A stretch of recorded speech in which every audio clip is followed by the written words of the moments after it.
ये जादुई कहानी हमारी हीरोइन पियाओ से शुरू होती है। उसका हमेशा से सपना था कि वो यिनयांग यूनिवर्सिटी में पढ़े। ये यूनिवर्सिटी चीन की बाकी यूनिवर्सिटी से बहुत अलग थी। ये जादुई थी और सिर्फ बहुत होशियार बच्चों को ही यहाँ पढ़ने के लिए चुना जाता था। उस दिन उसकी एडमिशन की परीक्षा थी। उसके दादाजी ने देखा कि वो अभी भी सो रही है, तो उन्होंने उसे बड़े नाटकीय तरीके से जगाने का सोचा। उन्होंने उसे परीक्षा के बारे में याद दिलाया। पियाओ गहरी नींद में थी, लेकिन वो ऐसे उठी जैसे उसे याद आया हो कि उसने गैस चूल्हा चालू छोड़ दिया है। बिना देर किए वो जल्दी से तैयार हुई और बाहर निकली। बाहर उसने देखा कि उसके दादाजी अपनी रोज की कुश्ती की प्रैक्टिस कर रहे हैं। पियाओ को मस्ती करने का मौका नहीं छोड़ना था, इसलिए वो भी उनके साथ जुड़ गई और मजाक में उन्हें अपनी एक चाल रोकने के लिए कहा। लेकिन उसे मजा देने के बजाय दादाजी ने उसे अपनी पेंटिंग ले जाने के लिए याद दिलाया, क्योंकि उन्हें एहसास हुआ कि वो उसे पूरी तरह से भूल गई थी। वो जल्दी में अंदर भागी और गलती से अपनी पेंटिंग के बजाय अपने दादाजी की एक पेंटिंग उठा ली। शहर जाते समय पियाओ ने एक लंबा पुल पार किया, लेकिन जल्द ही वो पूरी तरह से खो गई। उसी समय उसने एक लड़के को देखा जो अपनी ही दुनिया में खोया हुआ था। वो लड़का न केवल यिनयांग विश्वविद्यालय में बहुत प्रतिभाशाली और मशहूर था, बल्कि स्कूल परिषद का अध्यक्ष भी था। जब पियाओ ने उसे देखा तो उसने तुरंत उससे रास्ता पूछा। वेई ने अपनी पहचान के अनुसार बिना उसकी ओर देखे ही उसे दिशाएं बता दी। हालांकि पियाओ को उसका ठंडा रवैया बुरा लगने के बजाय मजेदार लगा और उसने खुशी खुशी उसे धन्यवाद दिया और एक अच्छा व्यक्ति कहा।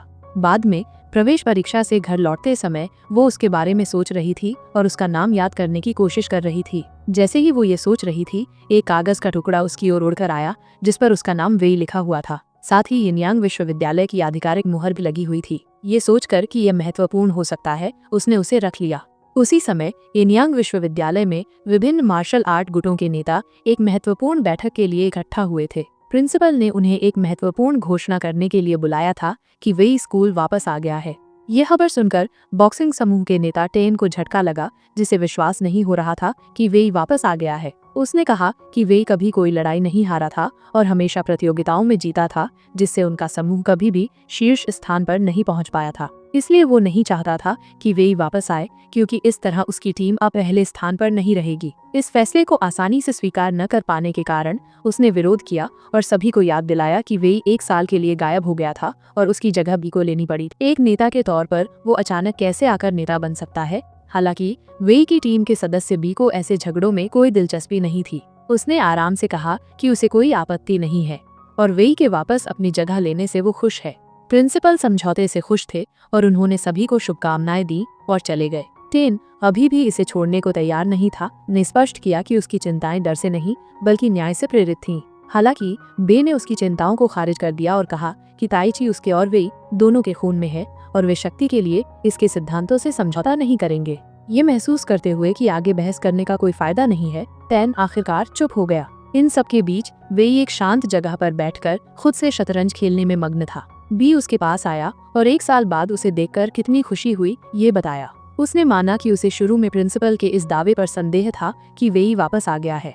वेई ने पुष्टि की कि वो वास्तव में वापस आ गया था, लेकिन उसने बताया कि उसने मार्शल आर्ट छोड़ दिया है और वो केवल अपनी पढ़ाई पूरी करने के लिए वहाँ है। बे चौंक गया और उसने उससे ताइची समूह में वापस आने का आग्रह किया, ये कहते हुए कि उन्हें उसकी जरूरत है। इस पर वेई को एक साल पहले की एक घटना याद आई। कुछ ऐसा हुआ था जिससे उसका शरीर लकवाग्रस्त हो गया था, जिससे उसे चलने में मुश्किल हो रही थी। कभी विश्वविद्यालय का शीर्ष ताइची नेता रहा, वो अचानक खुद को ठीक से खड़ा भी नहीं कर पा रहा था। उसने गुप्त रूप से इलाज कराया था और हालांकि उसने चलने फिरने की क्षमता वापस पा ली थी। डॉक्टरों ने उन्हें सख्ती से मार्शल आर्ट का अभ्यास करने से मना कर दिया था। उन्हें दोबारा ट्रेनिंग शुरू करने में समय लगेगा। हालांकि उन्होंने ये बात बी को नहीं बताई और बस इतना कहा कि वो कुछ समय के लिए अकेले और सब कुछ से दूर रहना चाहते हैं। ये समझते हुए कि वेई ने अपना मन बना लिया है, बी ने आगे दबाव नहीं डाला। कहीं और दो सीनियर लड़कियां, रुई और उसकी सबसे अच्छी दोस्त जिया, एक पेंटिंग की प्रशंसा कर रही थी। रुई ने टिप्पणी की कि पेंटिंग कितनी शानदार है। जिया भी उतनी ही हैरान थी और उसे विश्वास नहीं हो रहा था कि पहले साल के छात्र ने ऐसी उत्कृष्ट कृति बनाई है। जब उन्होंने नाम देखा तो वे और भी चकित हो गईं कि यह पियाओ हुआ का था। पियाओ, जिसने अभी विश्वविद्यालय में अपना पहला दिन शुरू किया था, परिसर में प्रदर्शित विभिन्न पेंटिंग की प्रशंसा कर रही थी। चूंकि उसने कला संकाय में दाखिला लिया था, इसलिए वो अपने दादाजी की तरह एक महान चित्रकार बनने की आकांक्षा रखती थी। जब उसने वो पेंटिंग देखी जिसे उसने अनजाने में जमा कर दिया था, तो वो रोमांचित हो गई, जब तक कि उसने नाम नहीं पढ़ा। अपना नाम देखकर वो चौंक गई और सोचने लगी कि ये कैसे हुआ। इससे पहले कि वो सब कुछ समझ पाती, कला शिक्षक आ गए और उसकी प्रशंसा करने लगे, यह घोषणा करते हुए कि उसकी पेंटिंग ने न केवल पूरे विश्वविद्यालय को चकित कर दिया है, बल्कि विश्वविद्यालय के पेज पर भी ट्रेंड कर रही है। पियाओ को उस पल ऐसा महसूस हुआ जैसे किसी ने गलती से अपने भाई बहन का होमवर्क जमा कर दिया हो और उसे सबसे ज्यादा नंबर मिल गए हों। तभी उसे आखिरकार याद आया कि उसने गलती से अपने दादाजी की पेंटिंग जमा कर दी थी। रूई और जिया ने तुरंत उससे सवाल करना शुरू कर दिया। उन्हें संदेह था कि कोई जूनियर इतना शानदार कुछ बना सकता है। इससे पहले कि पियाओ सच्चाई कबूल कर पाती, शिक्षक ने उन्हें चुप करा दिया और उसका बचाव किया। हालांकि रूई इतनी आसानी से हार मानने वाली नहीं थी। उसने पियाओ से पूछा कि उसे यह बनाने की प्रेरणा कहाँ से मिली। पियाओ हिचकिचाई, वो बहुत घबरा गई थी। उसकी घबराहट से उसकी आंखों में आंसू आ गए, लेकिन एक लंबे विराम के बाद उसने आखिरकार बोलना शुरू किया। उसने समझाया कि पेंटिंग में जो व्यक्ति है वो उसके दादाजी हैं, कोई ऐसा व्यक्ति जो उसकी बचपन की यादों से गहराई से जुड़ा हुआ है। उसने उन्हें एक महान व्यक्ति बताया जिसने उसे बहुत प्यार किया। और बस ऐसे ही पियाओ खुद को एक गलतफहमी के बीच में पा गई, जिससे उसे नहीं पता था कि कैसे निकला जाए। जैसे ही वो आंसू भरी आंखों से कमरे से निकली, शिक्षक ने नाटकीय रूप से आह भरी और टिप्पणी की कि वो कितने गहरे प्यार में होगी कि उसने इतनी सटीकता से पेंट किया। इस बीच शिक्षक रूई की ओर मुड़ी और पेंटिंग की तारीफ की, लेकिन एक मुस्कान के साथ जोड़ा कि ऐसा लगता है कि पियाओ जल्द ही उसकी जगह ले लेगी, क्योंकि वो वर्तमान में नंबर 1 पर है। इससे निश्चित रूप से रूई का गुस्सा और बढ़ गया और उसकी दोस्त जिया भी उतनी ही नाराज दिख रही थी। एक अन्य संकाय में लड़कियों का एक समूह पढ़ाई कर रहा था जब शियाओ अचानक उठकर चली गई। वो अपनी सबसे अच्छी दोस्त पियाओ से मिलने जा रही थी, लेकिन रास्ते में उसने वेई के बारे में एक बातचीत सुनी। लड़कियां गपशप कर रही थीं कि सीनियर वेई पूरे 1 साल बाद विश्वविद्यालय लौट आया है और अब परिसर की हर लड़की उसे देखने के लिए उत्साहित है, क्योंकि जाहिर तौर पर डिग्री से ज्यादा अच्छे लुक्स की कीमत है। इस बीच पेंटिंग क्लास में शिक्षक तकनीकों पर चर्चा कर रहा था जब शियाओ एक निंजा की तरह शिक्षक की नजरों से बचते हुए कमरे में घुस गई और आखिरकार अपनी सीट पर बैठ गई। वह तुरंत पियाओ की ओर झुकी और उसे बताया कि विश्वविद्यालय का सबसे मशहूर लड़का वापस आ गया है। पियाओ ने वेई की तस्वीर देखी, लेकिन उसे पहचान नहीं पाई। हालांकि जब उसने शियाओ के जोर देने पर हैंडसम शब्द दोहराया, तो शिक्षक ने स्पष्ट रूप से स्थिति को गलत समझते हुए गर्व से घोषणा की कि वो जन्म से ही हैंडसम था। लेकिन उसने कभी इस बारे में घमंड नहीं किया। उसने यह भी मजाक किया कि लड़कियां शायद सभी उससे गुप्त रूप से प्यार करती होंगी, इससे पहले कि वो ये जोड़ता कि वो छात्र शिक्षक संबंधों के सख्त खिलाफ है। पियाओ और शियाओ तुरंत चुप हो गईं, यह महसूस करते हुए कि उनकी मासूम बातचीत को पूरी तरह से गलत समझा गया था।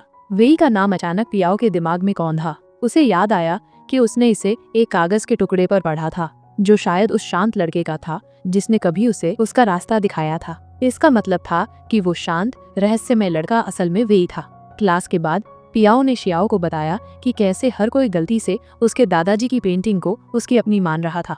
शियाओ ने समझदारी से सुझाव दिया कि उसे सच बता देना चाहिए, लेकिन पियाओ को डर था कि उसे निष्कासित कर दिया जाएगा, इसलिए उसने ऐसा नहीं करने का फैसला किया।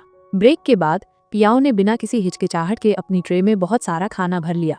शियाओ ने व्यंजनों के पहाड़ को देखकर भौहें चढ़ाईं और पूछा कि क्या वो सच में ये सब खा सकती है। पियाओ ने बिना रुके आत्मविश्वास से घोषणा की कि वो बिल्कुल खा सकती है, क्योंकि जाहिर तौर पर अच्छे भोजन के लिए किसी स्पष्टीकरण की आवश्यकता नहीं होती है। इस बीच पेंटिंग शिक्षक ने पियाओ को फोन करके बताया कि किसी ने उसकी पेंटिंग खराब कर दी है। उन्होंने समझाया कि उन्होंने इसे आगामी कला प्रदर्शनी के लिए इस्तेमाल करने की योजना बनाई थी और अब उन्होंने उससे ठीक वैसी ही पेंटिंग दोबारा बनाने का अनुरोध किया। पियाओ चौंक गई, न केवल इसलिए कि किसी ने पेंटिंग में तोड़फोड़ की थी, बल्कि इसलिए भी कि उसने वो पेंटिंग बनाई ही नहीं थी। वो ऐसी चीज को कैसे दोबारा बना सकती थी जो उसने कभी बनाई ही नहीं थी। हालांकि शिक्षक के काफी अनुरोध करने के बाद उसके पास सहमत होने के अलावा कोई विकल्प नहीं था।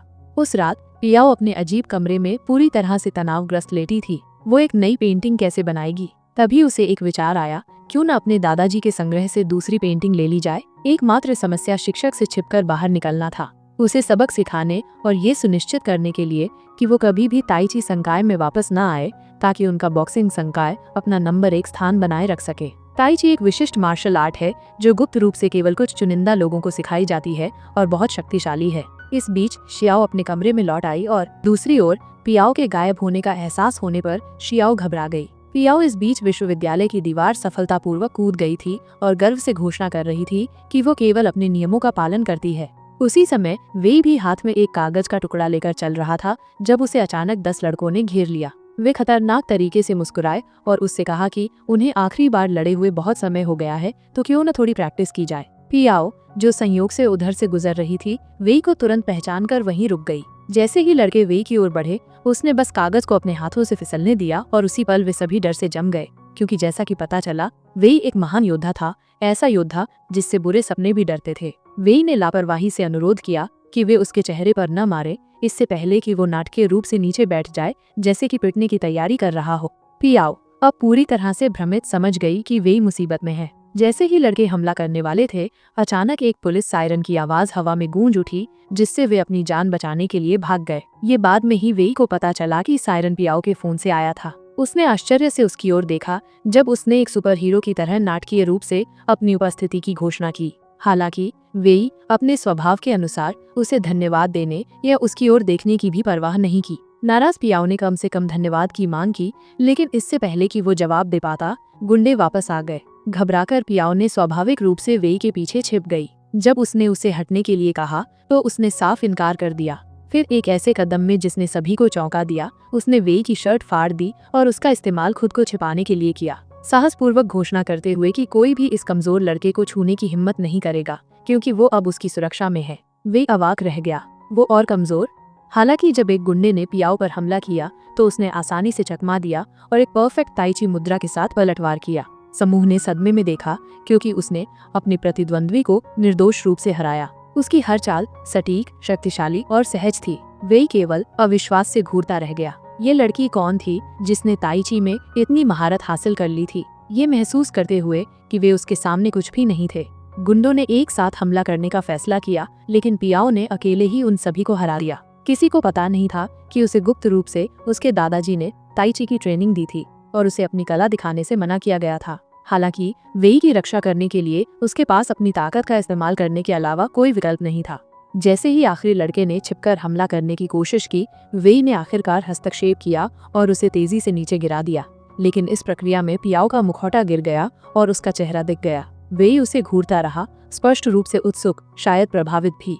जैसे ही पियाओ ने वेई का हाथ पकड़ा और उसे खींच लिया, उसने लापरवाही से उल्लेख किया कि वो केवल उसे बचा रही थी, क्योंकि उसे अपनी पेंटिंग के लिए घर जाना था। वेई अभी भी उस हंगामे से उबर रहा था, ने पूछा कि वो अपनी फटी हुई शर्ट का क्या करेगा। बिना किसी परवाह के पियाओ ने उसे आश्वासन दिया कि वो उसे दूसरी शर्ट देगी और उसने वेई को एक शर्ट दी। उसने उत्सुकता से पूछा कि वो विश्वविद्यालय से बाहर कैसे निकल पाई, जबकि ताइची संकाय के छात्रों को सप्ताह के दिनों में बाहर जाने की अनुमति नहीं थी। मुस्कुराते हुए पियाओ ने खुलासा किया कि वो ताइची की छात्रा बिल्कुल नहीं थी। वे अब और भी उत्सुक होकर ने पूछा कि क्या वो ताइची की प्रवेश परीक्षा में फेल हो गई थी। पियाओ उसके अनगिनत सवालों से चिढ़कर उस पर भड़क उठी और कहा कि वो अपने काम से काम रखे, शर्ट पहने और चला जाए।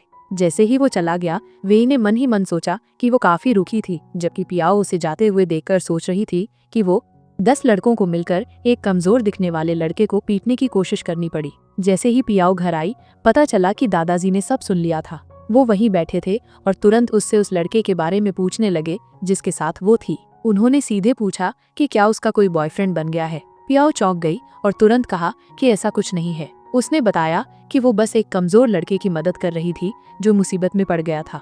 उसने दादाजी को चिंता न करने के लिए कहा, क्योंकि उसने अपनी ताकत का इस्तेमाल किया था और अपना चेहरा छुपाया था। दादाजी ने हाँ कहा, लेकिन उसे याद दिलाया कि उन्होंने उसे ताइची अपनी रक्षा के लिए सिखाई थी, दूसरों को बचाने के लिए नहीं।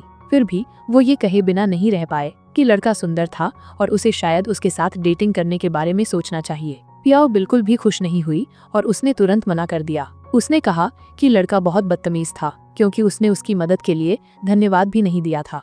घर के अंदर दादाजी ने फिर दूसरी बात पूछी कि वो इतनी देर से घर क्यों आई थी। पियाओ उन्हें अपनी एडमिशन परीक्षा में सफलता के बारे में बताने वाली थी, जो उनकी पेंटिंग की वजह से ही हुई थी, लेकिन उसने वो बात अपने तक ही रखी। उसने बस इतना कहा कि गलती से वो उनकी पेंटिंग ले आई थी और उसके टीचर को वो इतनी पसंद आई कि वो एक और देखना चाहता था। बहुत मनाने के बाद दादाजी आखिरकार उसे दूसरी पेंटिंग देने के लिए मान गए। बहुत खुश पियाओ खुशी से चिल्लाती हुई भाग गई, जिससे दादाजी उसकी बच्चों जैसी खुशी देखकर मुस्कुराए।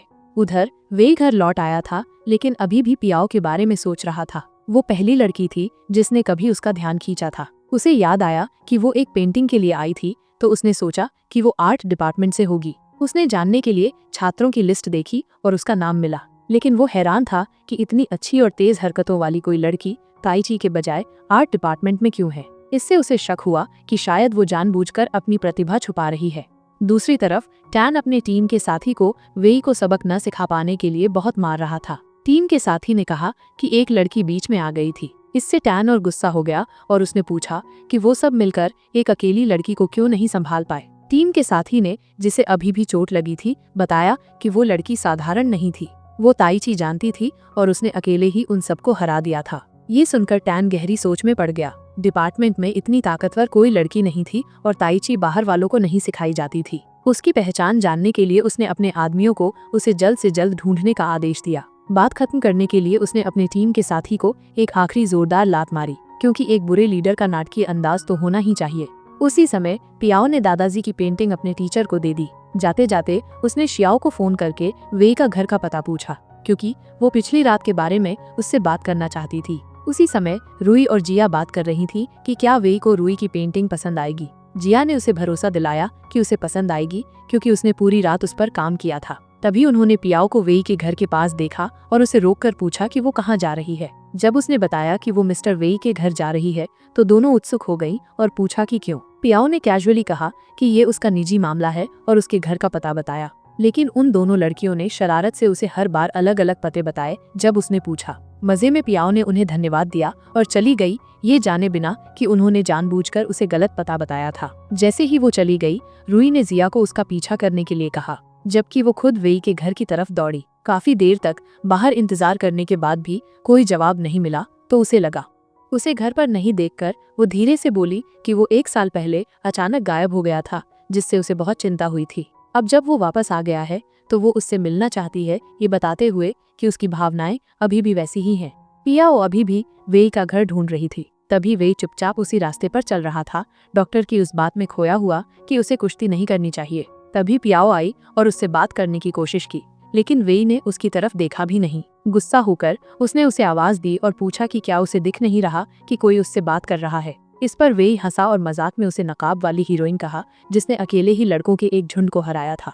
पियाओ ने आंखें घुमाई, उसे पीछे धकेला और गुस्से से देखा। चौंक कर वेई पीछे हटने की कोशिश की, लेकिन उसने उसे फिर से पीछे धकेल दिया, जिससे वो पूरी तरह हैरान हो गया। उस पर उंगली उठाते हुए उसने धमकी दी कि अगर उसने किसी को भी बताया कि वो ताइची जानती है तो उसे पछताना पड़ेगा। उसने मजाक में कहा कि वो उसे मसल कर रख देगी या उससे भी बुरा करेगी, उसे पूरी तरह से खत्म कर देगी। वेई, जिसे अब मजा भी आ रहा था और थोड़ा डर भी लग रहा था, उसे हैरानी से देखता रहा जब वो चली गई। उसने कैजुअली कहा कि वो इस बारे में सोचेगा। पियाओ तुरंत पलटकर बोली कि सोचने की कोई बात नहीं है, उसे बस किसी को भी बताने की इजाजत नहीं है। गुस्से में मुड़कर जाते हुए वो खुद को वापस उसकी तरफ देखने से नहीं रोक पाई। उसे गुस्सा आया क्योंकि वो हंस रहा था, शायद उसे वो प्यारी लगी। उसके जाने के बाद उसने राहत की सांस ली। उसकी तेज आवाज और गुस्से ने किसी तरह उसका मूड ठीक कर दिया था। उन्हें पता नहीं था कि जिया ने चुपके से उनकी तस्वीरें ले ली थीं। अगले दिन टैन फिर से प्रिंसिपल को ताइची डिपार्टमेंट बंद करने के लिए मनाने की कोशिश कर रहा था। उसने कहा कि उसमें बहुत कम बच्चे हैं और कोई भी अच्छा नहीं कर रहा है। चिढ़कर प्रिंसिपल ने पूछा कि टैन हमेशा ताइची के पीछे क्यों पड़ा रहता है। क्या वो भूल गया कि एक समय में वो सबसे ज्यादा इनाम जीतने वाला डिपार्टमेंट था। टैन ने घमंड से जवाब दिया कि वो पुराने दिन थे जब वेई लीडर था। अब जब वेई वहाँ नहीं है तो उसने उनके डिपार्टमेंट के बीच एक मुकाबला करवाने के लिए कहा, ताकि ये साबित हो सके कि कौन बेहतर है। अगर ताइची हार जाता तो उन्हें अपनी जगह छोड़नी पड़ती। बी बहुत गुस्सा हो गया क्योंकि वेई के बिना उनका डिपार्टमेंट सच में अच्छा नहीं कर पाया था। बॉक्सिंग डिपार्टमेंट से जीतना नामुमकिन लग रहा था। उधर पियाओ अपने कमरे में थी जब उसकी सबसे अच्छी दोस्त शियाओ अंदर आई और गुस्से से पूछा कि वो वेई से कब मिली थी। चौंक कर पियाओ ने पूछा कि उसे इसके बारे में कैसे पता चला। शियाओ ने बस अपना फोन दिखाया, जहां उनकी तस्वीरें यूनिवर्सिटी के ग्रुप में वायरल हो गई थीं। गुस्सा होकर पियाओ शिकायत करना चाहती थी, लेकिन शियाओ ने उसे रोकते हुए कहा कि कोई उसकी बात नहीं सुनेगा और वो ही दोषी दिखेगी। इसके बजाय उसने उसे उसकी पसंदीदा चिप्स देकर शांत करने की कोशिश की, क्योंकि इस नाटक में खाना सब ठीक कर देता है। अगली सुबह जैसे ही पियाओ बाहर निकली, जिया ने उसका सामना किया और पूछा कि वेई के साथ उसका क्या रिश्ता है। पहले तो पियाओ ने तस्वीरों में लड़की होने से मना कर दिया, लेकिन जब जिया ने और तस्वीरें दिखाईं और दूसरी लड़कियां भी आ गईं, तो उसे लगा कि उसे कुछ करना होगा। लेकिन इससे पहले कि कोई झगड़ा बढ़ता, किसी ने एक पासा फेंका, जिससे जिया का फोन गिर गया। जब लड़कियों ने बिखरी हुई तस्वीरों को देखा तो उन्हें पता चला कि जिया ने उन्हें ग्रुप में अपलोड किया था, शायद रुई के कहने पर। फिर रुई आगे आई, लड़ने के लिए तैयार, लेकिन लड़ने के बजाय पियाओ नाटक करते हुए रो पड़ी और उनके हीरो वेई को परेशान करने के लिए माफी मांगी। पूरी तरह से हैरान रुई को कुछ समझ नहीं आया, क्योंकि लड़कियां चली गईं। पियाओ खुशी से खड़ी हो गई, हंसते हुए कि उसे शायद एक्टिंग डिपार्टमेंट में शामिल हो जाना चाहिए, क्योंकि वो तो पैदाइशी एक्टर है।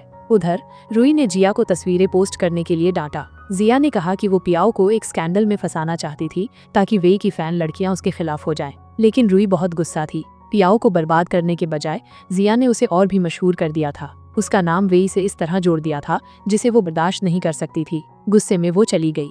जैसे ही पियाओ जा रही थी उसने कहा कि शायद उसने आंखों पर मिर्च पाउडर ज्यादा डाल दिया था। ये सुनकर वेई ने पीछे से पूछा कि उसे इतना बेवकूफ़ी भरा काम करने के लिए किसने कहा था। फिर पियाओ उसकी तरफ मुड़ी और पूछा कि वो वहाँ क्यों था। जवाब में वेई ने कहा कि वो उसकी एक्टिंग देख रहा था। पियाओ ने माथा सिकोड़कर पूछा कि उसने उस समय उसका साथ क्यों नहीं दिया और सबको साफ साफ बताया कि उनके बीच कुछ नहीं चल रहा है। इस पर वेई ने बस कहा कि वो लड़कियों के बेवकूफ़ी भरे झगड़ों में नहीं पड़ता। जैसे ही पियाओ फिर से उस पर उंगली उठाने वाली थी, वेई ने उसे रोककर कहा कि पहले वो बोलेगा। उसने उसे याद दिलाया कि वो कल उसके पास आई थी और ये बात छिपानी चाहती थी कि वो ताइची जानती है। पियाओ अब थोड़ा डरकर बोली कि वो धीरे बोले, कहीं कोई सुन न ले। इस पर वेई ने उसे भरोसा दिलाया कि वो उसका राज रखेगा। ये सुनकर पियाओ हैरान भी हुई और खुश भी। उसने उससे पूछा कि क्या वो सच में ऐसा करेगा और उसकी मदद करने की कोई खास वजह है। वेई ने जवाब दिया कि जब उसने पहले उसकी मदद की थी तो अब वो बदला चुका रहा है। पियाओ ने भौहें चढ़ाकर कहा कि उसे याद है कि उसने उसकी मदद की थी। वेई बस उसकी बातों पर मुस्कुराया और उसकी शर्ट वापस कर दी। उसे लेते हुए पियाओ ने कहा कि अब उनका हिसाब बराबर हो गया है, मतलब अब वो कभी नहीं मिलेंगे। उसने ये भी कहा कि अब से वो यूनिवर्सिटी में अजनबी रहेंगे, जैसे उन्होंने कभी एक दूसरे को जाना ही नहीं। ये कहकर वो मुड़ी और चली गई। उसके जाने के बाद वेई चुपचाप खड़ा रहा और याद किया कि उसने ही पासे से जिया का फोन गिराया था। पियाओ की छोटी सी मदद। बाद में वेई ताइची डिपार्टमेंट पहुंचा और ध्यान से उस जगह को देखा, अपनी पुरानी यादें ताज़ा की। तभी स्टूडेंट और बी उसे देखकर खुश होकर बाहर आए, जैसे वो हमेशा के लिए लौट आया हो। लेकिन वेई ने तुरंत साफ किया कि वो बस अपना सामान लेने आया है। कुछ स्टूडेंट गुस्सा होकर पूछने लगे कि वो उनके साथ ऐसा कैसे कर सकता है। उन्होंने कहा कि उसके जाने के बाद से डिपार्टमेंट, उन्होंने चेतावनी दी कि अगर कोई सुधार नहीं हुआ तो डिपार्टमेंट जल्द ही बंद हो सकता है। ये सब सुनने के बाद भी वेई चुप रहा। उसने अपना ताइची का बैज उतारकर बी को दे दिया, ये दिखाते हुए कि वो डिपार्टमेंट से सारे रिश्ते तोड़ रहा है। जैसे ही वो मुड़ा, स्टूडेंट उससे जाने के लिए मना करने लगे, अपने लीडर से रुकने की विनती करने लगे। लेकिन वेई नहीं रुका, उसने बस माफी मांगी और चला गया।